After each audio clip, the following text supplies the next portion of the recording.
Coming up on the show, we're going to look back on 20 years since one of the most devastating natural disasters took place in U.S. history took place here. We're talking about Hurricane Katrina. We're going to talk with one man who became one of the most visible faith leaders displaced by the storm and has since rebuilt his house of worship right here in Atlanta. We're also going to examine how Katrina reshaped the U.S. disaster preparedness, or reshaped that, infrastructure policy, civil engineering practices, and its succeeding 2 decades. We're also going to bring back one of 11Alive's own who brought his personal story from the hurricane on the ground along the Gulf Coast there, have ravaged the Gulf Coast. We're going to talk to him about that. This is The Take. Let's get it.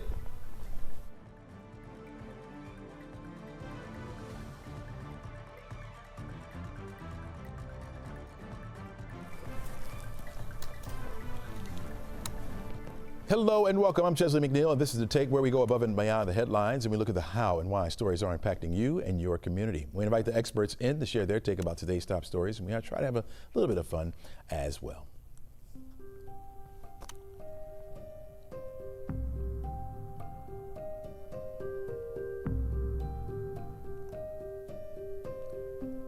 Well, it wasn't just a storm. It was one of the deadliest and costliest disasters in U.S. history. Hurricane Katrina, which made landfall 20 years ago today, left more than 1,800 dead, displacing more than 1 million people, and forever reshaped the New Orleans and Gulf Coast. One of those impacted by the storm was Bishop Paul Morton. In 2005, he was the senior pastor of Greater St. Stephen's Full Gospel Baptist Church in New Orleans. Katrina displaced his church community, scattered thousands of members across the country, and forced Morton himself to relocate his operations right here in Atlanta. Out of the tragedy, he became a leading spiritual voice for displaced residents and an advocate for rebuilding New Orleans, and a symbol of how faith institutions helped anchor recovery efforts. Bishop Morton is here with us today. We are honored to have him with us. He is the senior pastor of Changing a Generation Full Baptist Gospel Church and right here in Atlanta. Bishop Morton, we're honored to have you with us. Thanks for being with us today. I'm just excited about being here. It's just good to be with you, Brother Chesley. This is an honor. Appreciate it. 20 years ago today, take us back. You were down in New Orleans. You were pastoring there. Talk to us about what happened there. 20 years ago, oh my God, probably one of the worst days in my whole life. Pastoring, of course, a mega ministry. We had 7 services every Sunday. 3 Bible studies during the week just to accommodate the people with over 20,000 members. And then on August the 29th, I'm telling you, the day before August the 29th, we had all of this. And then when Hurricane Katrina hit, we had nothing. All of our locations gone. Our members were scattered in 32 different states. Wow. That's how bad it was. They didn't know where they were going. We were trying to find people and what was happening.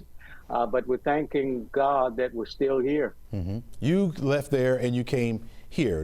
Was it right away, or did you go somewhere else first? Well, what we did, because we had so many different areas that we were dealing with. In fact, we had services in Baton Rouge, Louisiana, that's not far from New Orleans. And then we had services in Houston, Texas, and we had services in Atlanta, Georgia. Mm-hmm. So I knew that we wanted to expand our territory. I never wanted our people to ever go back to just one state again, like New Orleans, where we could be wiped out, didn't know where our people were. So actually God spoke to me, making a choice. Go to Atlanta, Georgia. And so we were able to start a church in Atlanta, Georgia, Changing a Generation. And my brother opened up his church. He pastored in Atlanta and opened up the doors for us to come to his church. And that's how we got started with Changing a Generation in Atlanta. But we are grateful now that we are back in New Orleans after 20 years. God blessed us to get back, in fact, a year later. So now we're one church in 2 states. Wow. When you first went back, like after Katrina hit, and you lost your building, you lost everything down there. I understand you lost your home as well. What was the first thing you saw when you got back? The first thing I saw, because having connections with the city, our chief of police, they assigned a military team to us because people couldn't get back into the city.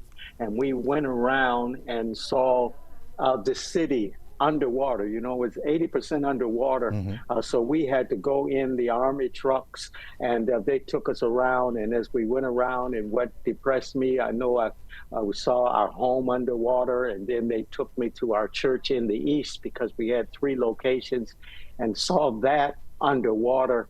And that's when I really broke down. I said, oh my God, the people that I've helped through the years and have preached to through the years, what is going on, Lord? What is happening? What is happening here? So that was a difficult time for me, just seeing the church and underwater. And I mean, pews all over the place. Everything was just floating. Wow.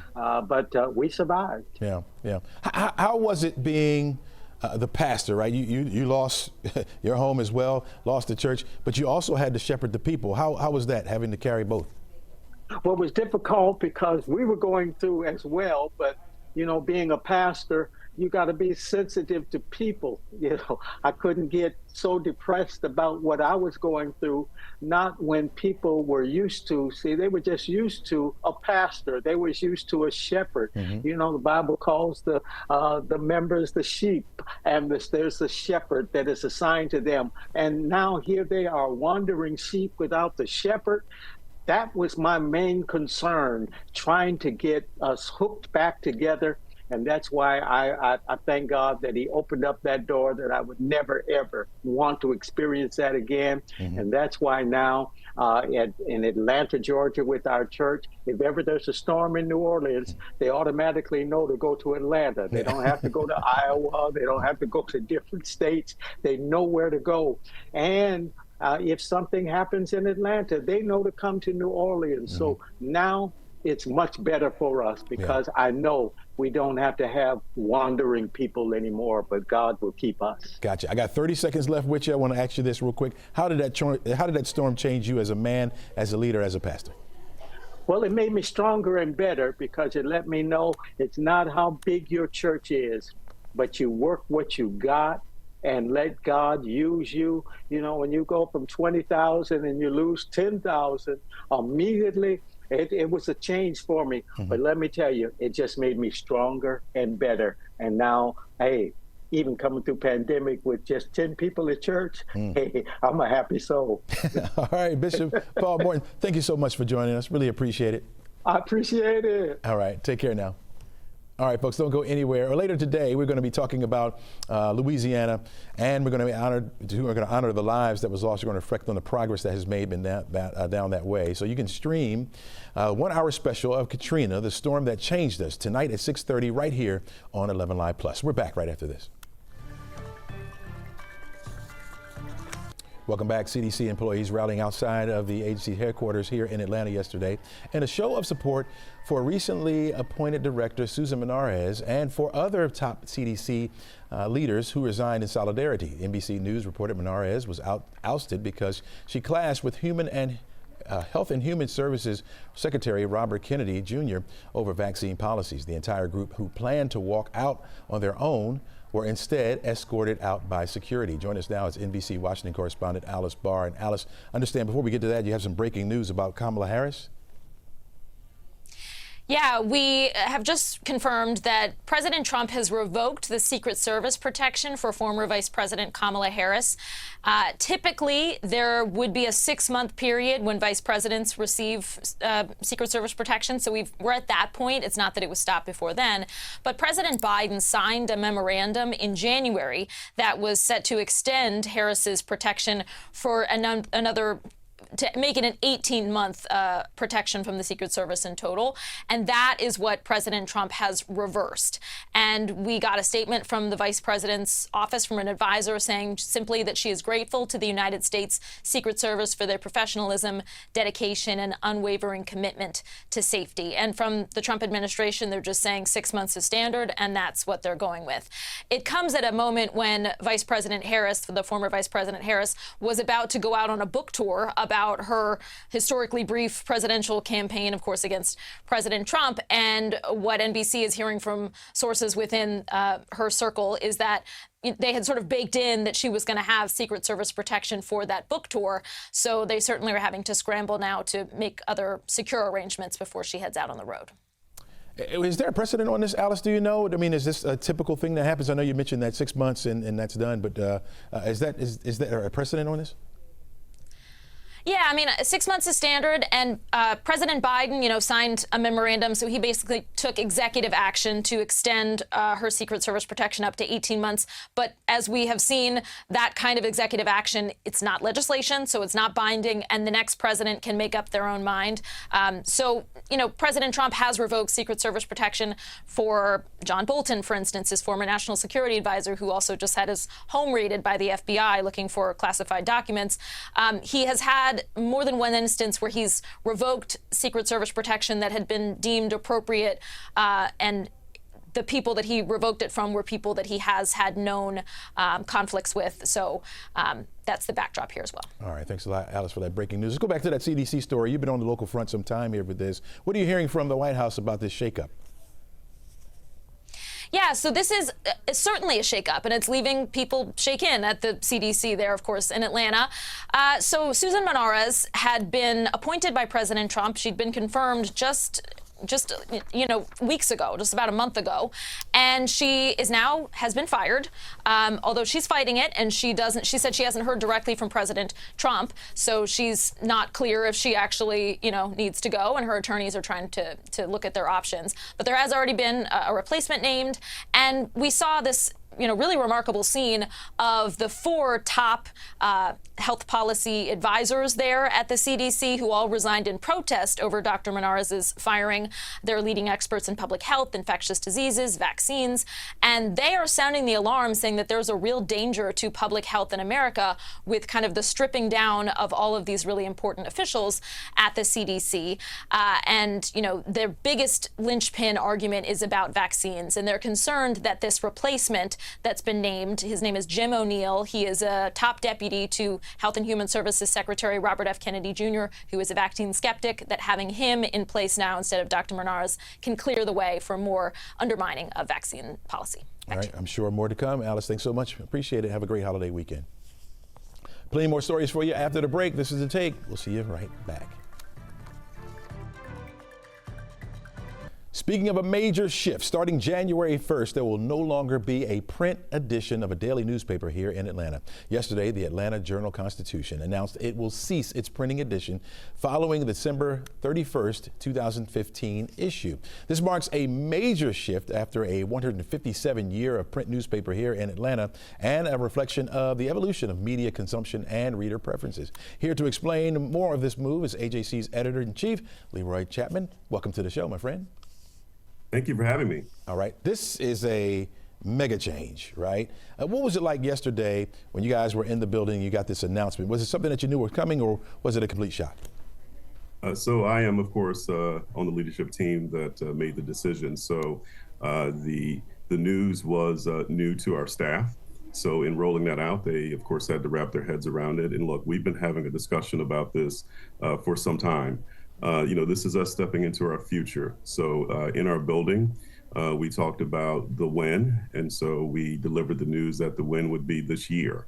But the reason we've been having this discussion is because we hear from readers and we see their habits, and their habits have shifted, and we're shifting along with them. Yeah. A lot of your loyal subscribers probably grew up with a printed paper. Do you worry about them leaving behind? Do you worry about you guys leaving behind those readers? Yes. So I'm a loyal print reader myself. I mean, I got into this business, 30 years ago, and there's nothing more thrilling than seeing your byline in a printed newspaper. So it's how I grew up too. But over time, all of our habits have changed, and we're going to help our loyal subscribers still get the AJC's journalism and do so through our digital platforms. So we have a customer service team that will help them with that. So we're not going to leave them behind. We're just going to help them transition. Yeah. We understand that with the loss of print, you're going to lose some, or there'll be some jobs lost as well. Will you just kind of have a leaner staff, or will you hire more as a result of going digital? So, that's we will have some job loss, and so it's never a good day when you have to tell good journalists, many of whom have done this for years, that their jobs are going to be affected. So that is not welcome news ever. But we are making investments in digital. So that's into our website, into our app. We're going to make sure that we continue to have world-class coverage when it comes to, covering this community and covering politics and covering sports, covering food and culture. So there is an investment that remains, and that's really what the plan is, right? It's being able to make sure that, our good journalism is portable to the habits that each of us now have adapted over the years. Yeah. Talk to me about the future of the AJC. What will it look like come 2026? So you'll be able to wake up in the morning and go to our app, and you'll get headlines there. You'll be able to listen to our podcast. I mean, we have a studio, so we podcast, and so we have long form. We have a political podcast that's about all of the happenings in one of the most consequential political states in the country. So you understand this, that Georgia matters now. And we matter in such a way that the world notices. So you'll see much more of that. We will have events. And so we'll be in the community. So we'll be visible. We'll be at the game. We'll be, at City Hall. We'll be at the Gold Dome. You'll see us there. So we'll be visible, and our journalism will continue. Yeah. What does success look like for the AJC going fully digital? Well, so we're a subscription business. So what we want to do is make sure that what we produce every day is, worthy of your dollars. So newspapers have never been free. And so given that, we've always been a subscription business. So we're going to grow our subscribers. We're going to keep direct relationships with everyone in this community and beyond who is interested in our work. And so success for us looks like growing that and continuing to convene people in this community. One of the things about Atlanta is that we've got a lot of advantages here. And so the AJC has this unique ability to convene people. And so success for us, looks like a continued ability to convene people around the issues that matter and being part of the solution. So that's success for us. There you go. All right. Mr. Leroy Chapman, thanks so much for joining us, taking time out your day to join us today, and really appreciate your insight on that. Listen, thank you for having me, and I am a fan, so thank you very much. Thank you, sir. All right. All right. Coming up on the show, we're going to talk to a familiar face here at 11Alive, the 11Alive family, about his coverage of Hurricane Katrina. We'll be back right after this.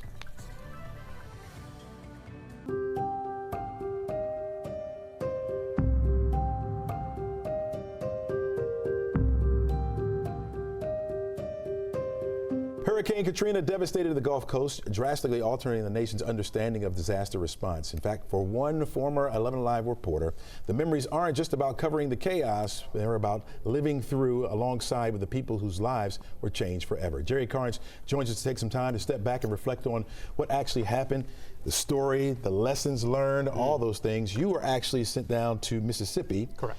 Typically when we talk about Katrina, New Orleans gets all the attention, but Mississippi was really devastated. Yeah, it absolutely was. There was a large swath of the coast of Mississippi that was impacted by Hurricane Katrina. It was different, Chesley, because normally I was part of the team that was sent out ahead of a hurricane, and we would either go to the coast of Florida, coast of North Carolina, something like that, and wait on hurricanes to come. And the news director at the time here at 11Alive said, we're not doing that this time. We're not going to Katrina. This one looks like a monster.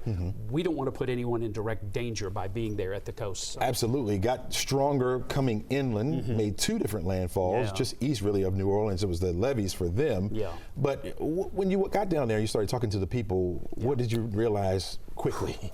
They were just shocked. I mean, no matter how much of a warning you get about a hurricane like this, it doesn't sink in until the devastation happens. Wow. And I remember I spent a lot of time in a town called Waveland, Mississippi. Nothing there. I mean, I remember going to the area of Waveland that's right there near the beach, and that's where their city hall was located.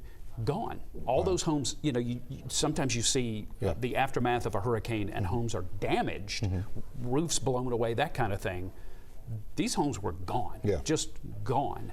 And there was one man in particular that I remember who was there at the spot where his home used to be, and he just had a blue tarp and he had some trinkets that I guess he'd collected. I don't, you know, some things that he was able to salvage. I don't know if they were, I don't know what the whole situation was. I don't remember, but all I know is he had a tarp there and he had his dog. Wow. And they had been there in the home. The storm surge comes in with all the wind and just washes them like a half mile away. Wow. And he was there, back there, just sitting there with nowhere else to go. And he was stunned and so thankful to be alive. Yeah, yeah. That was it. It was that incredible that they were still in shock days after this happened. We often forget about that's people's livelihoods. That's where they live, and if that's gone, where do you go? Right. We saw a lot of people come here to Atlanta. Correct. Talk about that. Yeah. Right before I left to go down to the coast, I was able to interview, I remember one particular gentleman who came up here to Atlanta from New Orleans, and he told me about how right after the hurricane made landfall, he had evacuated, came back thinking everything was fine. Then, if you remember, it was a couple of days later, the levees broke. Right. And that's when he's in his home and it starts filling with water. And he thinks, how far can this go? Well, it covered the first floor. He goes to the second floor. It started covering the second floor. He had to punch a hole in the roof and wait for someone to come rescue him. Wow. You've gone back, especially to Mississippi, where you covered some stories there. Yes. You've gone back a couple times. How has the rebuild been? The town of Hapeville, Georgia, adopted Waveland, Mississippi, and I remember going down with representatives of Hapeville the first time. The police department in Waveland lost their entire fleet of police cars, just washed away. Wow. So Hapeville took a police car that they had and took it down there and gave it to them. They were donating all kinds of things to just survival stuff for the folks of Waveland, Mississippi. And it was just very, very heartfelt effort. They didn't go just once. They were going down there continuously, and I went down with Mayor Alan Hallman and others. Members of churches from Hapeville kept going back there months and years later, and really got to be friends with, and even family sort of, with the folks down there in Waveland, and it was just touching to see. Yeah, you have, as long as I've been here with you, you've been kind of our weather go-to in the field. You've seen your share of devastation. How does this compare? How does Katrina compare to what you've seen as far as our tornadoes, things like that? In my experience, Katrina, the worst I've ever seen. Wow. And I told you this story just a few minutes ago. The National Weather Service, prior to Katrina, normally they put out warnings that are very scientific, and it could cause this much storm surge, and just be prepared for this. And this time it was an alarmist. I mean, they were really sounding the alarm, and we knew ahead of time that Katrina was going to be extraordinary. Right. And you know, I've been to waited on hurricanes in the past that have done quite a bit of devastation. I can't even count at least 24 hurricanes where I've seen significant damage. This one outdid them all. Wow. And it was really a lesson. And there have been some since that have been maybe as bad or worse, but that was the first one that really took a real shot to the coast of the United States, and it really taught us all a lesson about, boy, these things, take them seriously. Absolutely, absolutely, especially those that want to stay and stick it out, that kind of thing. Yeah, you don't want to do that. Jerry Carnes. Thank you, sir. Always good to see you, man. Always great to see you, Don't Chesley. be strange, always come back, man. I will, you know. You invite me, I'm back. Very good. Jerry Carnes, my friend there. All right, so we got some football going on this weekend, folks. Yeah, we're getting closer and closer to fall. Don't go anywhere. We're back right after this. Well, just a few weeks ago, former University of Tennessee football coach Derek Dooley announced he'd be running for U.S. Senate, hoping to defeat incumbent Jon Ossoff. And now he's sitting down with 11Alive's political team to discuss why he deserves to win next November. As we always do every Friday, we invite our good friend Zach Merchant in. He's also the co-host of the Georgia Vote. Zach, how you doing? Chesley, it is always good to see you. This means it is Friday. We made it to the end of the week, and what a busy week it has been. Oh, my gosh, yeah, especially when it comes to politics. You sat down with the Republican this week. Give us a taste of what he touched on in his interview. Yeah, you know, it's shaping up to be such an interesting race. Derek Dooley is the latest entrant into this Republican primary race, and that's where a lot of the action, a lot of the heat is right now in the Senate race. Of course, at the end of the primary cycle, whoever emerges is going to go on to challenge incumbent Democratic Senator Jon Ossoff. But right now, the focus is on the Republican primary. Derek Dooley, in our conversation, I don't want to give too much away because we're going to air a lot of this on Sunday on the Georgia Vote, But in some pieces we already broadcast yesterday evening, following our conversation yesterday morning, we talked to Dooley about why he's in this race. A big question, right? He was a football coach. This is a hard pivot into politics, very different job. And we also talked to him about his voting record. His opponents have accused him of not casting a ballot in 2016 and 2020. I asked him if that was true, and he said, yeah, he did not cast a ballot in those elections.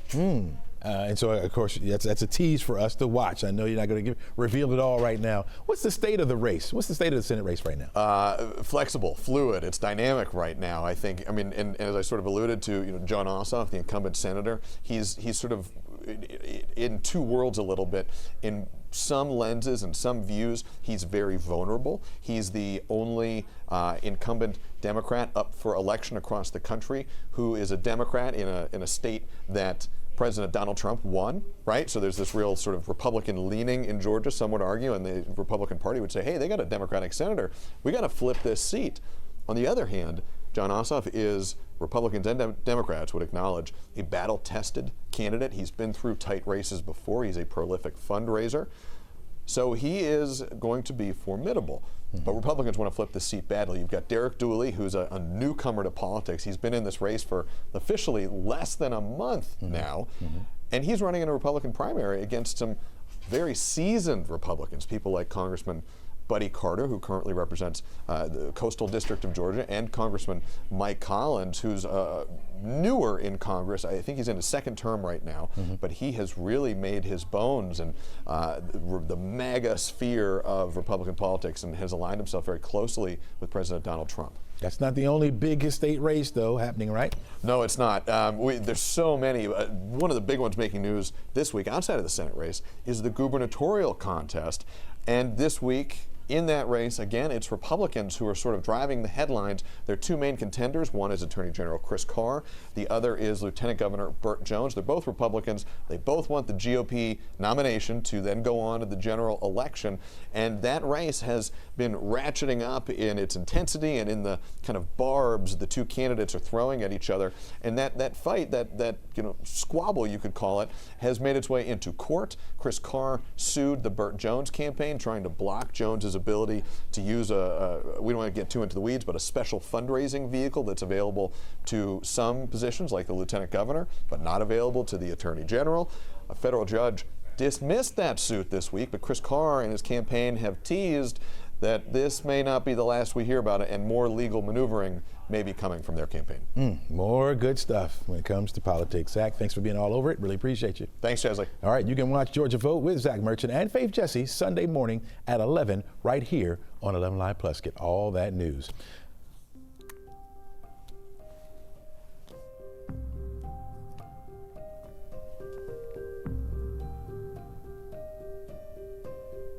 Each week right here on the Take, we bring in representatives from the National Weather Service at our Peachtree City office to look back on the week that was as far as weather goes and examine what we can expect in the coming days. But today, our visit brings us back to the memories of Katrina for one Louisiana native. We saw it firsthand. We're talking about the meteorologist in charge at the Peachtree City office, my friend and yours, Keith Stillman. Welcome back to the show, my friend. Hey, good morning, Chesley. You are from Slidell, Louisiana. Right? I believe that's where the National Weather Service sits there, right? That's correct. The New Orleans office is actually in Slidell. Yep. Where were you in 2005 when this hurricane hit? So I had just moved from Slidell. I started my career in the Weather Service in the New Orleans office in Slidell. Yeah. I had just moved out of Slidell in 2003. In fact, the house I sold at the end of 2003, beginning of 2004, was flooded by Katrina. But I was in the regional headquarters at that time.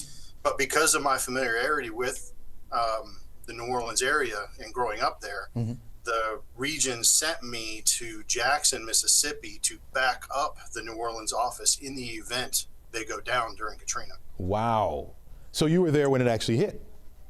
Yes, I was working in the Jackson, Mississippi office in a capacity to help take over the New Orleans operations should they go down in the event something happens with the hurricane. Talk to me. Did they go down? Did you have to take over? What all happened? So we were under orders to contact them every hour as the storm was making landfall, and it was around 9:30 in the morning. We made a phone call, couldn't get through. We kept trying, and we couldn't get in touch with them. And so at that point, we had to assume that we were taking over comms. There was a lot of confusion that time because we just couldn't get in touch with them. And that was about the time the eye wall, the northern eye wall, was over the Slidell area, and obviously the eye had just passed over the city of New Orleans. So it was like sort of in between the two, and we just couldn't get in touch with them at all. And then the Jackson weather office went down right shortly thereafter. Wow. And so at that point, we couldn't back up the New Orleans office anymore because the Jackson office went down too.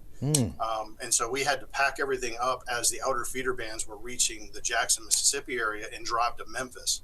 Wow. To set up operation in Memphis to help both the New Orleans office. Wow. Did you get a chance to go back after the storm passed to take a look at the damage?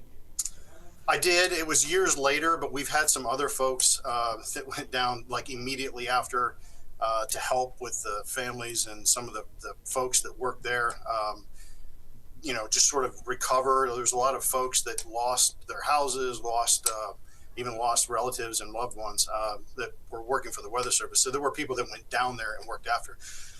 I'll be honest, I went up to Memphis, worked there for about a week to help back up the New Orleans office before we moved operations to Fort Worth, where there was more support because it looked like it was going to be a long-term endeavor. And then Rita was coming, and then I was sent to the state of Texas, State Operations Center, to help the state of Texas with the Rita oncoming about 3 weeks later. Having gone through what you went through with Katrina and Rita being more powerful, you had to have some big-time concern.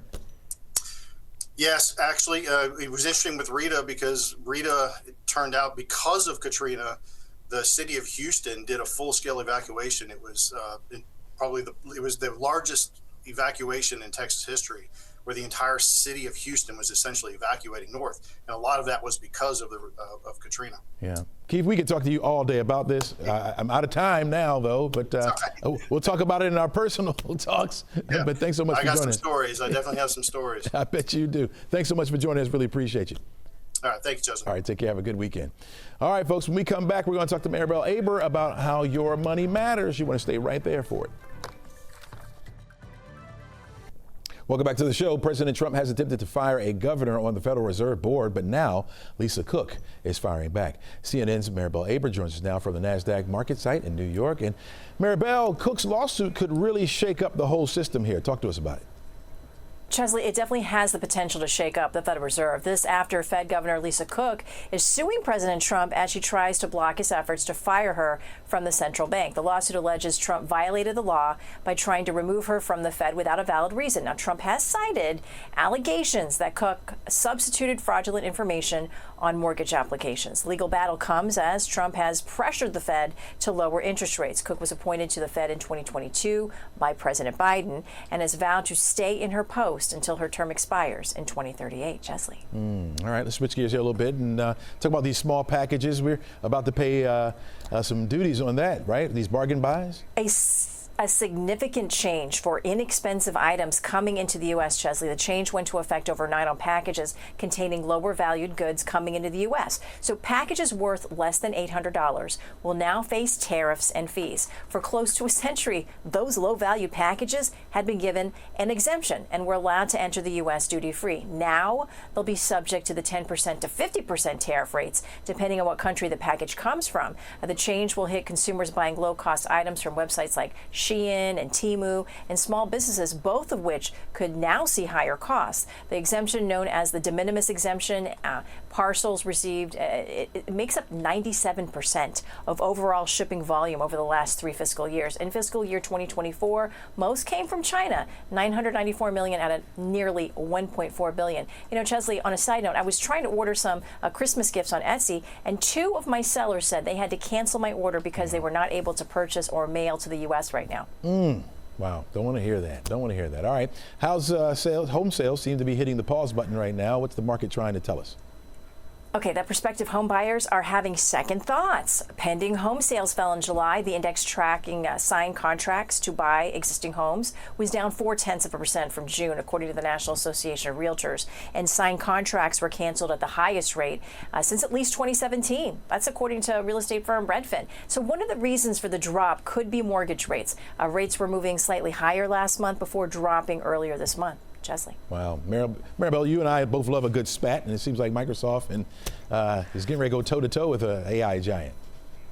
Okay, Microsoft is testing an artificial intelligence model that could heighten its competition with OpenAI. It's a homegrown AI model that may eventually lead to enhancements for Microsoft's Copilot assistant for consumers. Up until now, Microsoft has mostly relied on OpenAI's models to power AI features in its key products, but developing and testing its own model is a way for the company to try and lessen that dependence. Now, Microsoft is still a key backer of OpenAI. It's invested more than $13 billion into the AI startup. But let me put it like this, Chesley. Apple found a dance partner in ChatGPT. Meta, dance and solo. Microsoft is proving it can do both, keeping its OpenAI ties while showing off its own moves in Copilot and beyond. So the message is clear, Chesley. In AI, if you stop moving, you will fall behind. And, AI saying what Rihanna is saying, please don't stop the music. Please don't stop the music. Oh, I love those references, yeah. Ding, ding, let's get it on. I can't wait. Maybe it means something cheaper for us. I like that. That's the bottom line, right? Absolutely. Maribel, have a great weekend, okay? You too. All right, take care. Folks, don't go anywhere. We're going to talk about the lessons learned from Hurricane Katrina when we come back.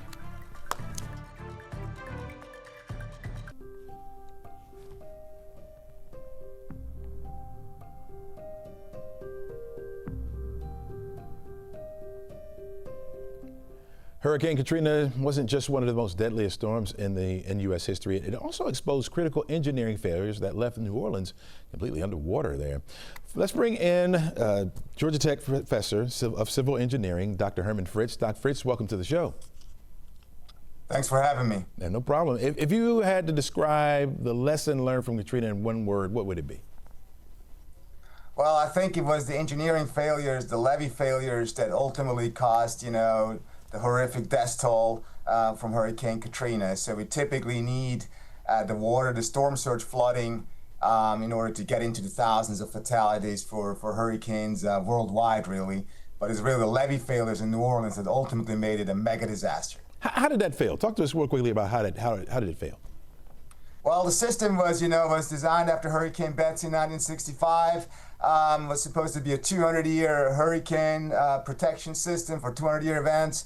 That failed 40 years later. It was Congress mandated, but it failed 40 years later. Essentially, the levees weren't high enough, so they failed once they got overtopped. And unfortunately, some levees were also poorly maintained, so some of those levees actually failed before the water overtopped, so before the design criteria were met. That should actually never happen. So that's an engineering failure, design failure, a maintenance failure, or a construction failure.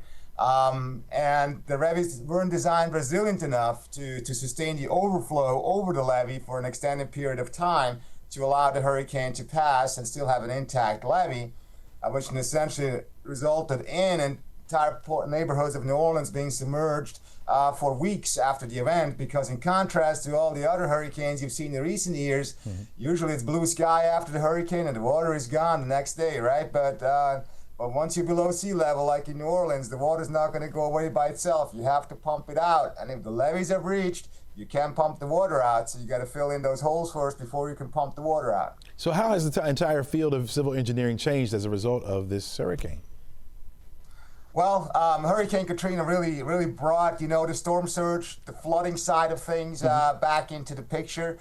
So the levees, they have been designed more resilient. But we also know that, all the levees are designed to a higher standard now. They're really only designed for 100-year events now. So in contrast to what we had in 1965, lower levees, 200-year events. Now it's higher levees, 100-year events.